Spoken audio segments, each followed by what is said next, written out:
Let's unite our energies to form a chain of love that extends beyond physical borders, radiating positivity and compassion.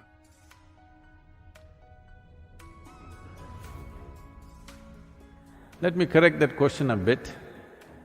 Yes, I've been in international forums, met many leaders. You added great leaders.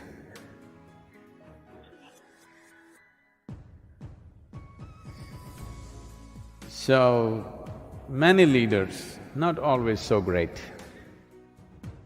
Yes, there are a few great leaders, no question about that. Where is the world heading?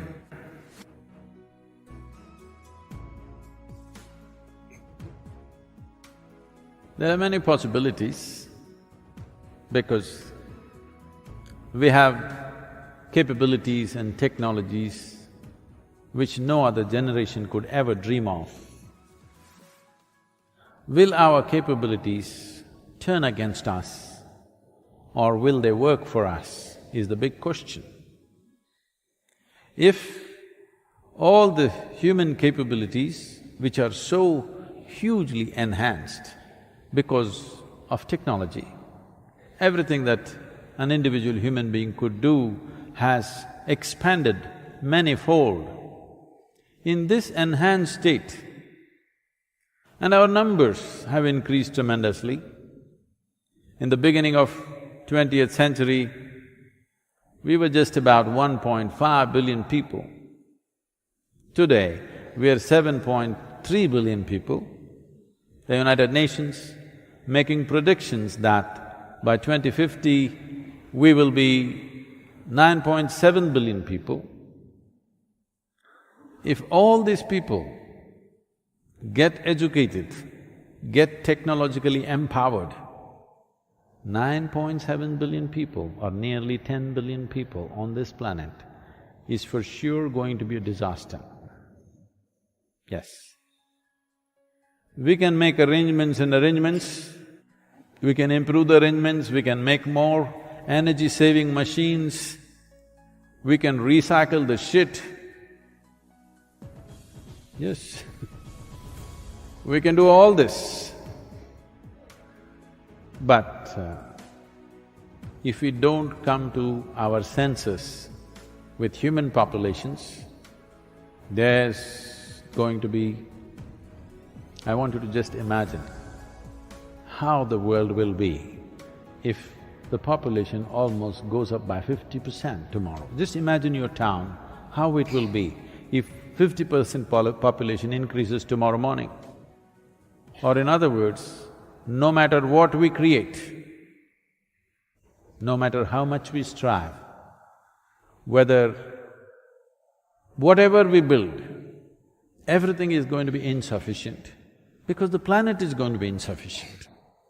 Of course, we are looking at planets which could sustain life outside of this solar system. We have found 2, 3 very promising planets.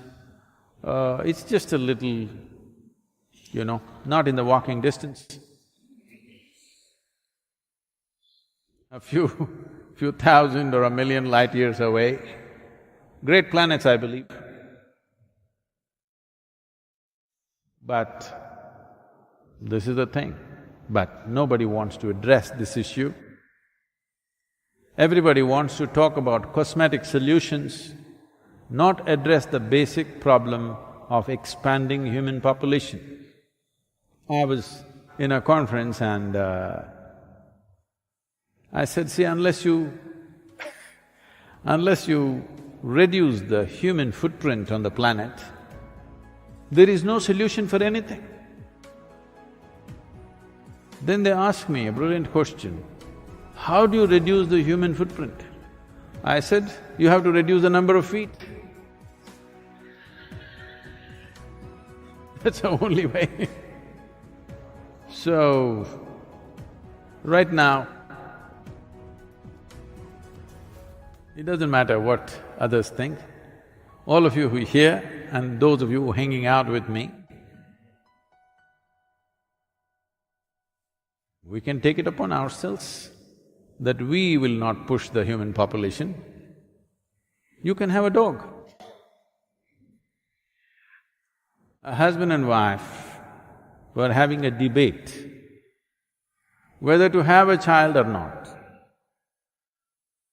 The husband wanted a child, the wife hesitating because she will lose the shape of her body and… For a husband, having a baby is simple. But for the woman, it's too many things involved.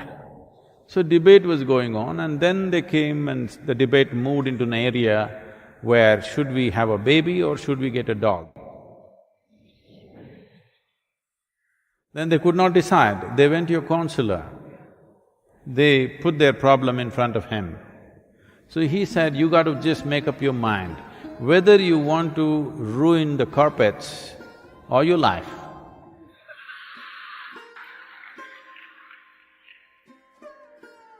I am not saying children are bad, they're wonderful, but it's just too many. We as human beings, we are wonderful, but we are too many. We are so many that the insect population is going down. No, it's not a joke, it's very threatening. If the insect population disappears, the planet will be destroyed. Yes, the worms disappear, the planet will be destroyed. If you and me disappear, planet will flourish.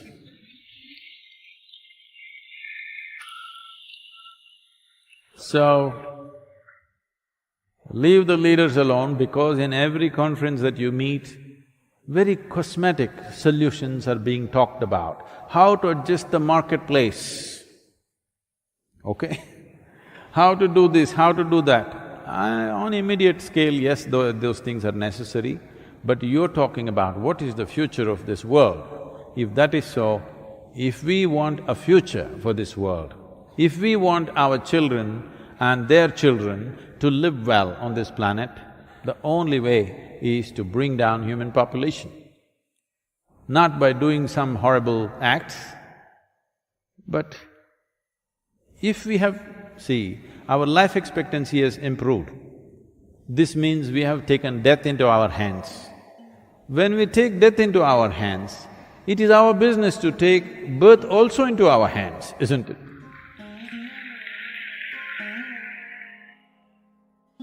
If we convince the population of this one thing, future is very bright because tomorrow morning the sun will come up, what's the problem? In today's world, humanity suffers from various kinds of issues like addictions and compulsive behavior. Being addicted to substances, alcohol, nicotine, caffeine, and various other aspects of life. So these addictions and compulsive behaviors, which can lead to psychological pits like depression, manic depression, all these things, essentially what it means is, in some way, we are not able to make use of the discretionary dimension of who we are. To be human essentially means this, that though we have our instincts, though we have our needs, a human being is capable of employing his discretionary mind in such a way that he can go beyond his needs, he can go beyond his compulsive behavior. Unlike other creatures, a human being has the ability to employ his discretionary mind in such powerful ways that he can even go beyond his fundamental needs of life.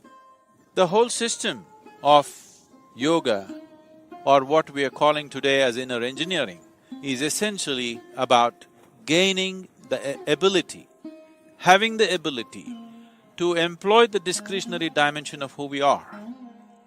Discretion means that we can conduct our life the way we want it, not the way we are compelled by the situations in which we exist or the chemistry of our body or other kinds of influences upon us. Going beyond our chemistry, going beyond our genetics, going beyond the situations in which we exist, a human being can still craft his own life the way he wants it. The basic process of inner engineering is to empower a human being to be able to employ his discretionary dimension in such a way that he can move his life to a dimension beyond his present level of existence. It once happened, a certain yogi, too full of himself, came and saw Shiva simply sitting there. And he looked at him and tried to provoke him. Shiva did not respond, simply sitting there. So he provoked him with abuse. Shiva did not respond. Then he physically poked him and said, "You're simply sitting there because you're afraid of me. You do not know what I know. You do not have the powers that I have." This went beyond point of irritation. So Shiva plucked a hair from his head and made a demon out of it. And he told the demon, "Eat this yogi, eat him up, he should not be walking this planet." The demon grew up within minutes and became huge and started chasing the yogi. Yogi was terrified. Then of course he came and fell at Shiva's feet and, "Please save me, don't let this demon eat me." Then Shiva immediately changed his mind and said, "Okay, just leave him, let him go." Then the yogi went away terrified. Then the demon was standing there, burning with hunger, because he was created just to eat. So he said, "What am I supposed to do? Now you release that yogi, what am I supposed to do?" Shiva was already becoming still. He said, "You eat yourself." And then, before Shiva could turn around and look at him, he started eating himself up. When he looked at him, everything of his body was gone, only his face and 2 arms were left. So he looked at this, "How quickly you ate yourself up! You are the most glorious face, only face is left. You are the most glorious face. You are above all gods." It is from this that even today, in almost every Indian temple, there is a face which is eating up its own arms, which is called as the Kirtimukha, the glorious face. So Shiva recognized, or the yogi recognized that one who eats himself up, that who makes nothing out of himself, is the most glorious face on this planet. He must be above all the gods. This is a night that you must promise me that you will become a glorious face. Till hands are there, you've not eaten them, you can tell me? This is not a night to make something out of yourself. This is a night to make nothing out of yourself so that you become a truly glorious face, because you do not carry the burden of the person that you are. You do not carry this life as a burden. Mahashivaratri means this is a night where you must eat yourself up and become a Kirtimukha or a glorious face, so that you will be above all gods.